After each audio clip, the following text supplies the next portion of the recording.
Mesdames, Messieurs, chers téléspectateurs, chers amis de Boutachimi officiel, 31 mai 2025, dernier samedi du mois, dernier samedi aussi, encore dernier jour de la semaine, vous suivez l'émission Panorama culturel, cette émission qui s'occupe de la promotion culturelle. Pour ce jour, nous parlons de l'état des lieux de la culture ici au Kasaï central. Et pour parler de ce sujet, Félixion Ngalamoume reçoit Benoît Belangeni, qui est conseiller municipal élu de Kananga. Il est aussi opérateur culturel. Il est pour le moment vice-président ou encore coordinateur ad intérim de la rencontre des opérateurs culturels ROC Kasaï central. Monsieur Benoît Belangeni, bonjour. Bonjour, très chers journalistes, bonjour à tous les téléspectateurs de Boutachimini officiel qui nous regardent en ce moment. Et comme je le disais, l'émission c'est Panorama culturel, c'est bien sûr le premier numéro de cette émission sur la chaîne de ceux qui aiment la culture, la chaîne de ceux qui aiment être informés, la chaîne de tous ceux qui veulent aussi se divertir grâce à la culture. Alors, nous parlons de l'état des lieux de la promotion culturelle ici au Kasaï central. Vous êtes opérateur culturel, vous avez déjà produit beaucoup de choses, vous avez mené beaucoup d'activités avec la ROC, que vous avez aussi représenté il y a longtemps. Est-ce que vous pouvez d'abord nous dire, en bref, qu'est-ce que l'on peut retenir en ce qui concerne la culture? Très chers journalistes, la culture, c'est une identité. Une population, une communauté quelconque sans culture, c'est une population ou une communauté qui est vouée à l'échec. La culture, c'est l'histoire même de l'humanité. Et en même temps, la culture, c'est l'ensemble de traits distinctifs, spirituels, matériels, intellectuels et affectif d'une communauté. Voilà, d'une manière brève, ce que je peux dire par rapport à la culture. C'est tout ce qu'on fait, tout ce qui est lié à notre vie, c'est ça la culture. Voilà, et comme disait le poète belge Gaëtan Fosser, la culture est l'expression du vivant. Alors, est-ce que vous pouvez nous dire quels sont les différents aspects que nous pouvons rencontrer en culture? Dans la culture, il y a plusieurs aspects. Vous voyez d'ailleurs, c'est un domaine qui est très élargi. Je ne saurais pas épingler tout ce qu'il y a comme aspect dans la culture. Mais je peux cibler quelques aspects. Vous voyez, dans la culture, il y a d'abord les aspects liés à l'artisanat. Dans la culture, il y a les aspects liés à la danse. Dans la culture, il y a les aspects liés à la gastronomie identitaire. Dans la culture, nous ne pouvons pas oublier le foot. C'est-à-dire toutes les activités que nous sommes en train de faire sont liées à nos caractères distinctifs. Vous voyez ici au Kasaï central, nous avons beaucoup de tribus. Et chaque tribu a ses caractères spécifiques, que ce soit dans la danse, que ce soit au niveau des devinettes, la langue même. Quand il y a diversité de langues, diversité de dialectes, tout ça, ce sont des caractères qui distinguent une communauté à une autre. Voilà. Et comme vous êtes en train de parler de la culture, vous avez aussi dit que ici au Kasaï central, il y a plusieurs tribus et c'est comme ça qu'il y a aussi plusieurs aspects culturels que l'on peut évoquer. Est-ce que l'on peut revenir au sujet? Parce que nous parlons de l'état des lieux de la culture, de la promotion culturelle ici au Kasaï central. À votre niveau, en tant qu'opérateur culturel, en tant qu'artiste aussi, parce que nous allons parler de votre talent en tant qu'artiste, est-ce que vous pouvez nous dire à quel pourcentage vous évaluez la promotion culturelle au Kasaï central? Très cher journaliste, avant de répondre, de vous donner la réponse à votre question, permettez-moi de faire une récapitulation en ce qui concerne la culture kassaïenne. Notre culture est très riche. et diversifiée. Il vous souviendra que le Kasaï central, Kasaï occidental, le Louabourg, en ce temps-là, c'est ici où on a conçu, où on a projeté les premiers films africains intitulés Mata Mata Pili Pili. Et c'est pourquoi on avait une salle d'ailleurs, malheureusement abandonnée, que nos enfants n'ont pas eu le temps de voir. C'est que le talent kassaïen est en train de produire, salle de Lula Film. Et à part ça, il y a autant de culturels que nous avons produits. Que ce soit au niveau des sports, nous parlons de Ndaï Moulamba Mutumbula, invaincu jusqu'en ce moment. Vous voyez que le Kasaï central est en train de produire le Junior Makabou, est en train de produire le Martin Bakole, c'est-à-dire notre histoire en tant que peuple, notre culture en tant que peuple kassaïen n'est pas une histoire à négliger. Et quand nous voulons faire une petite comparaison ou diagnostic par rapport à notre évolution, je sens qu'il y a une négligence notoire qui s'installe dans le chef de nos dirigeants. Concernant les culturels, là je dis merci à tous les culturels de la ville de Kananga. Vous voyez d'ailleurs, vous la jeunesse montante, oui. Et moi également, hein, je suis encore jeune, ouais. Vous voyez que nous nous sommes donné corps et âme pour implémenter quand même certaines activités, certains projets ayant trait à la promotion de notre culture. Alors, vous ne dormez pas. Et à chaque semaine, il y a les activités culturelles dans la ville de Kananga, mais qui ne sont pas accompagnées. Et par rapport à cet état de lié, les acteurs culturels sont là. Les consommateurs de ce que nous produisons, et nous sommes en train de produire, sont là. Mais au niveau d'accompagnement, parce que la culture, ça marche de pair avec l'accompagnement, avec les pécounes. Sans pécounes, c'est foutu. Sans moyens, c'est foutu.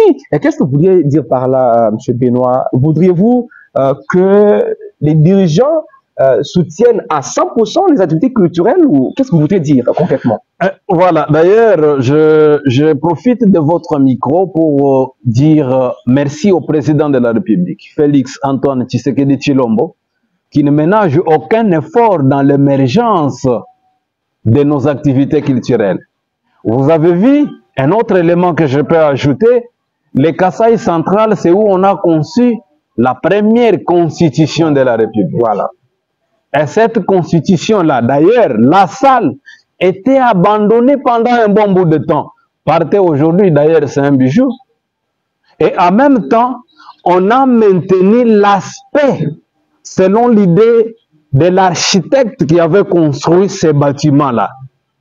Voilà, de ce côté-là, nous disons merci au président de la République. Et ce que je voulais dire, c'est quoi? Vous voyez même dans nos gouvernements provinciaux qui se sont succédés, je peux dire 3, 4, 5 fois. Mais dans leur programme d'action, la culture occupe quelle place? Il y a quel pourcentage en termes d'accompagnement, en termes de financement? Et nous sommes dans une province où les écrivains, ceux qui ont fait le beau temps ici au Kasaï central, n'ont même pas une maison d'édition. Mais nous avons produit des grands commerçants, des grands opérateurs économiques. Il y a autant de politiciens qui nous écoutent en ce moment. Mais le Kasaï central, comme bastion de la culture, nous manquons une maison d'édition. Oui, et comme vous en parlez aussi, M. Benoît, est-ce que vous pouvez nous dire, quand vous faites cette comparaison, d'abord, vous avez évoqué plusieurs exemples qui prouvent que le Kasaï central, c'est vraiment le bassin de la culture de la RDC, et on peut même aller de la culture de l'Afrique, parce que vous avez évoqué le cas du film qui a été lancé ici, à Kananga. Selon vous, comment vous trouvez le niveau de la promotion culturelle ici? Ça reste à 0%, 10% ou 90%? Bon, nécessairement, il est difficile de faire directement un tel exercice Mhm. du fait que l'exercice est toujours soumis aux indicateurs de performance. Comme nous sommes sur plateau télévision, Voilà, Boutechimini officiel, oui. quand je suis en train d'évaluer, nous sommes à 55 ou 60%. 60%. 60% du fait que la culture est, c'est une appropriation des culturels. Au moment où les culturels sont éveillés, chaque année, il y a des productions. Chaque année, les écrivains produisent. Dans leurs tiroirs, il y a des trucs. Il y a l'association des jeunes écrivains du Congo, AGECO, qui se bat chaque jour. Franchement. La cellule littéraire aussi. La cellule littéraire aussi. Là, je vois le levier Toudier chez Emmanuel. Voilà. D'ailleurs, qui se bat bec et ongle pour que cet aspect, ce département de la rencontre des opérateurs culturels ne puisse pas faillir, malgré les difficultés. Mais les culturels font tout. Il y a les Moutechimini avec l'air Kassa, là, je ne peux pas oublier. Hein. Voilà. Il y a les Kakungula et consorts. Nous avons fait une histoire qu'on ne peut pas oublier. Nous avons déjà mis en place notre identité qu'on ne peut pas effacer.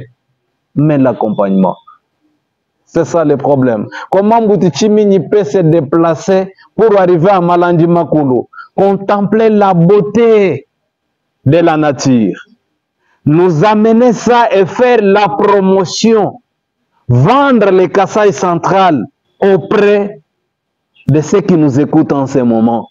Tout ça, ça demande les moyens. C'est pourquoi je profite de votre micro, de votre plateau pour lancer un appel pathétique. Non seulement aux politiciens que nous sommes, mais les opérateurs économiques. Tout le monde, que vous soyez du Kasaï central ou pas, mais c'est ça le moment. Les talents sont là. On a parlé de gens qui ont fait le beau temps. Oui, c'est fini. Aujourd'hui, nous voyons que les Martin Bakole, les juniors Makabou sont en train de partir. Il y a les Chimpangamatamukele, les monuments qui nous ont laissés, les Kantou Kanjile sont partis. Mais finalement, comment allons-nous conserver nos valeurs ancestrales? Si peut-être nous ne voulons pas prendre des mesures préventives pour accompagner ces jeunes talents, ces vieux loups qui nous ont produit des trucs au Kasaï central. Si on parle Kasaï central, ce n'est pas seulement parce qu'il y a eu un certain garçon, un certain enfant qui est né d'une famille de Chitenge Tchakafena, Benoît Belangini. Pas seulement ça. On voit avant ma naissance, il y a une histoire, il y a une identité. Nous sommes en train d'accompagner cette identité pour qu'elle ne puisse pas ternir. Alors, sur le plateau de Moutechimini officiel, qu'est-ce que vous promettez à la population, à tous les culturels du Kasaï central et ceux du monde entier? Parce qu'il y a longtemps que vous avez été, ou que vous n'avez pas été plus près de ceux qui dirigent. Vous n'avez pas été élu du peuple. Mais aujourd'hui, élu du peuple, M. Benoît, nous appelons aussi honorable conseiller municipal. Qu'est-ce que vous promettez aux culturels en tant que politique, en tant que représentant du peuple?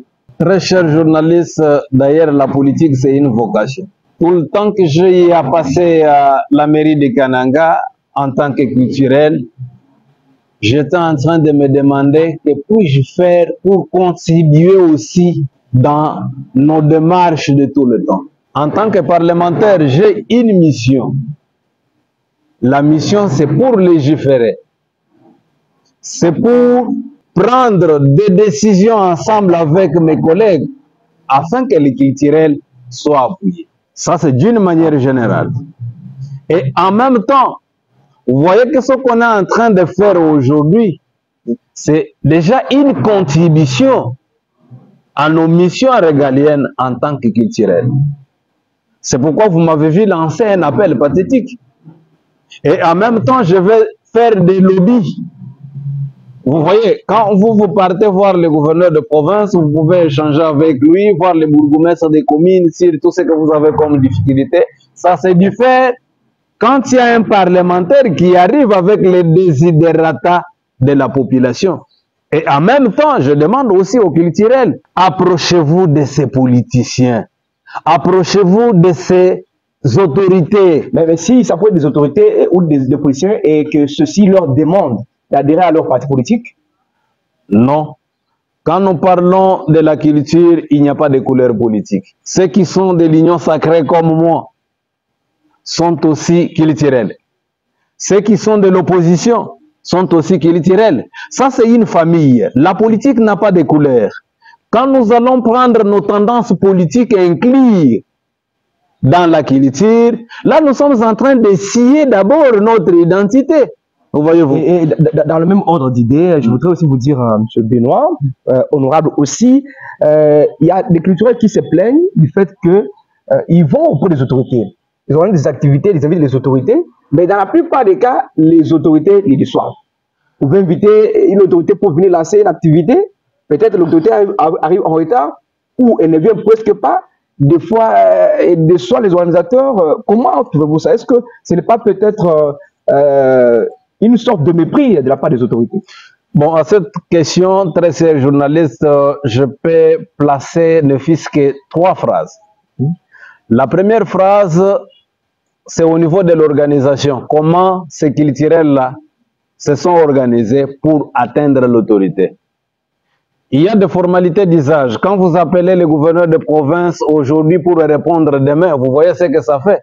Deuxième élément, est-ce l'autorité en soi?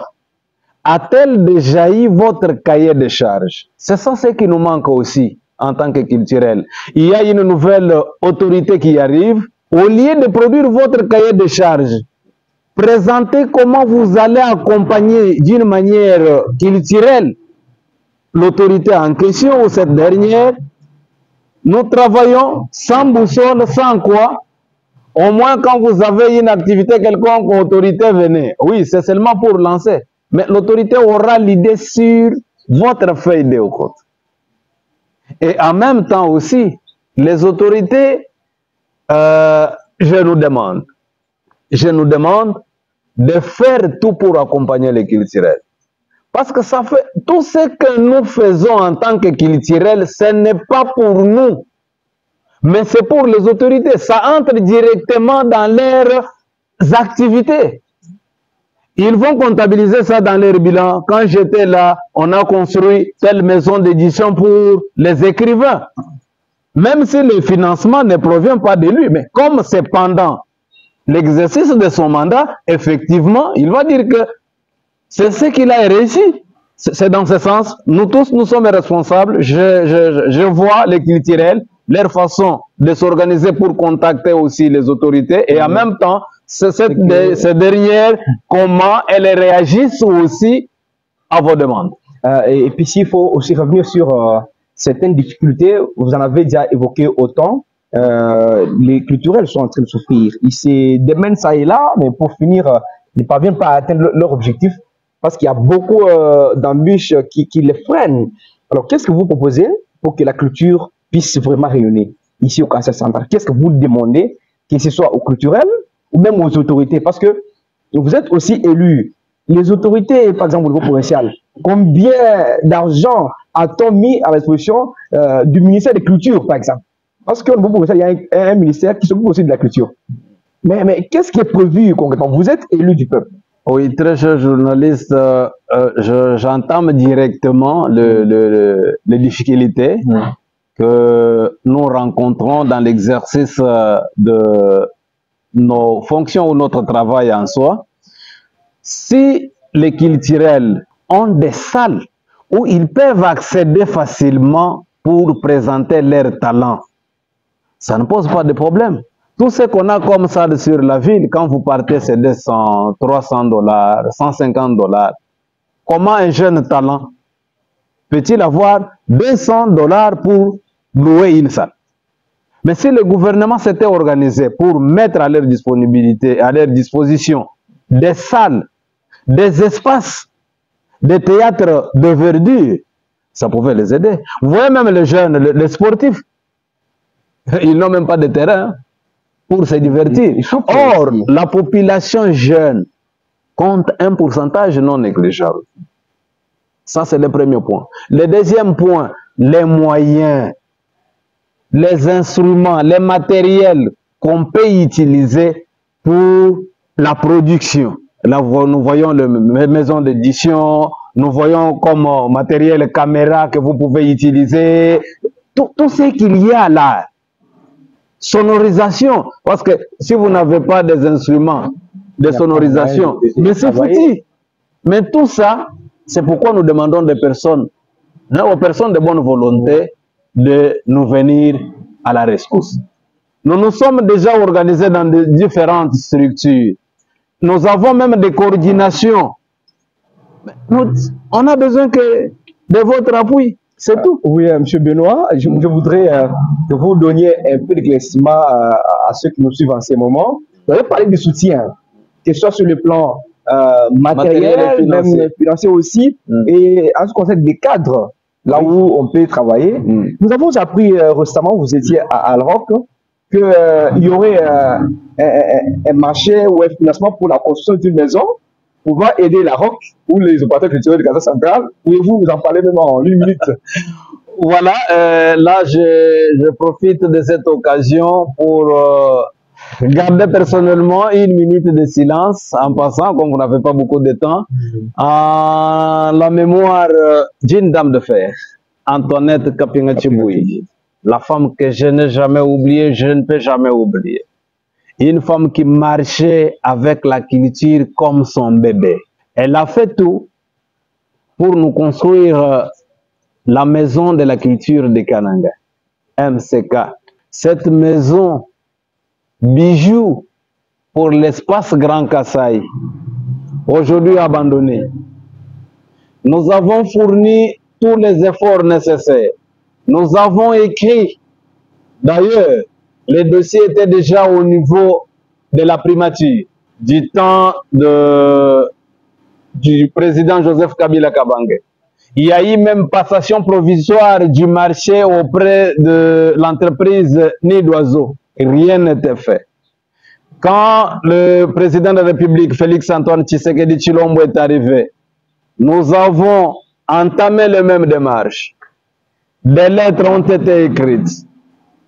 Et en même temps, nous avons atteint la primature. Jusque-là, rien n'est fait. Tous les efforts fournis auprès des autorités ont donné les coups d'épée dans l'eau. C'est ainsi que nous réitérons la même demande auprès de notre gouvernement. Là, je m'adresse directement à la première ministre et au ministre en charge des cultures et arts pour nous venir en aide. Au Kasaï central, notre histoire n'est pas négligée comme je venais de dire. Et c'est parmi des provinces ou des villes qui ont été construites du temps colonial. Mais nous manquons une salle. La salle, elle est là. Je crois, vous la voyez, elle va passer avec un bout de chimini. Mais nous cherchons seulement des fonds pour les travaux de finition. Seulement travaux de finition qui ne peuvent pas dépasser 150 000 $. Voilà ma demande. En tout cas, merci beaucoup, M. Benoît. Mais parlons aussi de votre talent. Qu'est-ce que vous faites en tant que culturel? Oui, en tant que culturel, je suis écrivain. J'ai eu à concevoir un ouvrage intitulé La vaillance de Kamouina Sapou, mythe ou réalité. Quand je cite Kamouina Sapou, je vois tout le monde me regarder, avoir soif de me lire. La vaillance de Kamouina Sapou. Je suis presque à la fin. Je suis en train de réunir les moyens pour l'impression. Vous voyez, comme nous n'avons pas une maison d'édition, ça nous demande beaucoup de fonds. Je suis en train d'écrire comme un témoin vivant ce que nous avons vu, nous avons entendu de nos propres yeux. Moi-même, je suis l'un des gens que Kamouina Sapou a encadré politiquement. Parce que Kamouina Sapou avait son parti politique Santé Verte pour le Progrès, SAVEP. Nous étions parmi les membres de ce parti. Je ne vais pas garder ça moi-même. Et vous aurez aussi légué ces pouvoirs, apparemment. Vous parlez de quel pouvoir? Imaginez, M. Benoît. Non, non, moi je ne veux pas qu'on puisse parler des pouvoirs utopiques tels que les gens pensent. Moi je suis un écrivain. Oui. je suis en train de faire revivre l'histoire, ce qu'il y a eu, l'événement Kamouina Sapo. Il y a eu beaucoup de colportages, il y a eu beaucoup de fausses informations qui ont circulé. Mais deux fois, nous avons contacté des personnes sûres. On a eu certaines informations officiellement, c'est ainsi que nous avons écrit l'aperçu général sur la situation de Kamouina Sapo, la gestion du pouvoir coutumier au Kasaï central, et pourquoi pas la conférence sur la paix, la réconciliation et le développement du Kasaï central qu'on a tenu ici. Il y a plusieurs personnes qui n'ont pas eu de soubassement. Mais nous, en tant que culturels, on a eu le temps d'y participer, prendre tout ce qu'il y a comme recommandation, ce que les groupes thématiques avaient produit comme travail, afin de mettre ça à la portée de tout le monde. Voilà. L'écriture ou encore, comme on le dit souvent par les écrivains, un écrivain est le miroir de sa société. Vous voulez bien sûr parler. Il y a encore des autres. Il y a encore des autres. Il y a encore des autres pour documents. Œuvre. Oui. Œuvre. Il y a un document, une œuvre en soi que je vais produire. J'ai déjà commencé sur la politique de chez nous. Parce que le Kasaï central a aussi une politique spéciale qu'on ne peut pas trouver ailleurs. Mais je vais mettre, vous parlez de motions, pétitions, interpellations, tout ça. Aussi. Ah, voilà, et pas seulement à l'Assemblée, même au niveau de l'exécutif, vous voyez, on est en train de changer non seulement les gouverneurs de province, il y a les chefs de division, tout ce qu'il y a. Voilà, je vais parler de la politique de chez nous. L'autre produit que je vais lancer sur le marché. Ça, c'est bien. Voilà. Nous estimons donc que vous avez vraiment du talent sur le plan artistique. Alors, comme nous tendons vers la fin de cette émission sur Mbutati Mini officiel, Panorama culturel, ce premier numéro de cette émission sur cette chaîne, Monsieur Benoît, honorable Benoît, qu'est-ce que les culturels peuvent retenir pour cette émission? Voilà ce que les culturels peuvent retenir. Je peux parler ça dans, je ne dirais pas Maxime. L'important pour l'homme n'est pas ce qu'on a fait de lui, mais ce qu'il fait lui-même de ce qu'on a fait de lui. C'est-à-dire, nous avons des soucis. Et nous n'allons pas considérer tout ce qu'on a comme difficulté, mais nous devons bosser dire. Et en même temps, le développement d'une communauté ne résulte non seulement de ses potentialités naturelles, mais plutôt de la volonté et l'intérêt qu'ont ces sujets. Et une amélioration des conditions générales de vie d'une population, là je m'adresse aux autorités, apporterait un changement hautement appréciable. Et d'ailleurs, quand il y a ces changements-là, c'est l'autorité qu'on voit, c'est l'autorité qu'on acclame. Nous sommes là pour l'accompagner dans l'exercice de ses fonctions. Merci beaucoup, aimable de Mbutati Mini officiel. Venez de suivre l'émission Panorama culturel, cette première émission, ou encore ce premier numéro d'émission que vous suivez sur votre chaîne, et que vous suivez aussi chaque samedi à partir de 13h juste. Ici, nous accueillons les opérateurs culturels, nous accueillons tous les artistes. Vous avez un talent culturel, artistique. En tout cas, contactez-nous afin que vous en parlez sur notre plateau. Honorable Benoît Belangeni, Monsieur Benoît Belangeni, en tout cas, l'homme a plusieurs casquettes. Beaucoup vous appellent aussi père de la ville. Alors, merci vraiment d'avoir été avec nous sur le plateau de Mbutati Mini officiel. On prend rendez-vous pour d'autres numéros. C'est à moi de vous remercier et en même temps remercier Mbutati Mini officiel. Un jeune exceptionnel qui se bat corps et âme. Voilà, ça me va droit au cœur. Il est aussi culturel. Aussi culturel. Voilà, merci. J'ai parlé de ces déclamations. Hein? Voilà, c'est aussi un poète. Ouais, à bientôt, mesdames, messieurs. Merci.